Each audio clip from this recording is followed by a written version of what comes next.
और राजा कृष्णदेव राय के दरबार में नीलकेतु नाम का एक व्यक्ति आया। नीलकेतु काफी दुबला पतला व्यक्ति था। वो दरबार में पहुंचा और राजा कृष्णदेव राय को बताया कि वो नील देश से आया है और अभी वो विश्व देखने के लिए यात्रा पर निकला है। उसने राजा को ये भी बताया कि सभी जगह घूमने के बाद वो राजा के दरबार में पहुंचा है। ये सुनकर राजा कृष्णदेव राय काफी खुश हुए। फिर राजा ने उसका स्वागत विशेष मेहमान के रूप में किया। राजा द्वारा किए गए सम्मान और सत्कार को देखकर नीलकेतु काफी खुश हुआ। उसने राजा से बोला, महाराज, मैं उस जगह के बारे में जानता हूँ जहाँ कई सारी परियां रहती हैं। मैं अपने जादू से उन्हें बुला भी सकता हूँ। ये सुनकर राजा कृष्णदेव राय काफी खुश हुए और बोले, अच्छा, तो इसके लिए मुझे क्या करना होगा?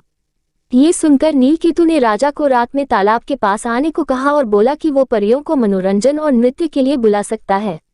ये सुनकर राजा ने नीलकेतु की बात मान ली। फिर जैसे ही रात हुई, राजा अपने घोड़े पर बैठकर तालाब की ओर चल दिए। राजा जैसे ही तालाब के पास पहुंचे तो वहां पास ही में एक किले के सामने नीलकेतु राजा का इंतजार कर रहा था। राजा उसके पास पहुंचे तो नीलकेतु ने उनका स्वागत करते हुए कहा कि महाराज, मैंने सारा इंतजाम कर लिया है और सारी परियां किले के अंदर ही मौजूद हैं। राजा जैसे ही नीलकेतु के साथ किले के अंदर जाने लगे, तभी राजा के सैनिकों ने नीलकेतु को बंधक बना लिया। ये देख राजा हैरान रह गए। उन्होंने पूछा, ये सब क्या हो रहा है? तुम सब ने इसे बंधक क्यों बना लिया है? उसी वक्त किले के अंदर से तेनालीराम बाहर आए और उन्होंने कहा, महाराज, मैं बताता हूँ कि क्या हो रहा है। तेनाली ने बताना शुरू किया। उसने कहा, महाराज, ये नीलकेतु कोई यात्रा करने वाला नहीं है, बल्कि नीलदेश का रक्षा मंत्री है और उसने धोखे से आपको यहाँ बुलाया है। किले के अंदर कोई परियां नहीं है।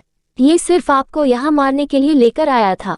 ये सुनकर राजा ने तेनालीराम को अपनी जान बचाने के लिए धन्यवाद किया और पूछा, तुम्हें इस बात का कैसे पता चला तेनाली?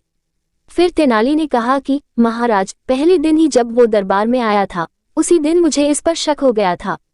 उसके बाद मैंने इसके पीछे अपने साथियों को जासूसी के लिए लगा दिया था, जिससे मुझे पता चला कि यह आपको मारने की योजना बना रहा था। तेनालीराम की सूझबूझ के लिए राजा कृष्णदेव राय ने उन्हें धन्यवाद दिया। कहानी से सीख, किसी भी नए व्यक्ति पर पूरी तरह आंख मूंद कर भरोसा नहीं करना चाहिए। वो आपको धोखा भी दे सकता है। इसलिए हमेशा अपरिचित व्यक्ति की परखने के बाद ही उसकी बात का विश्वास करना चाहिए।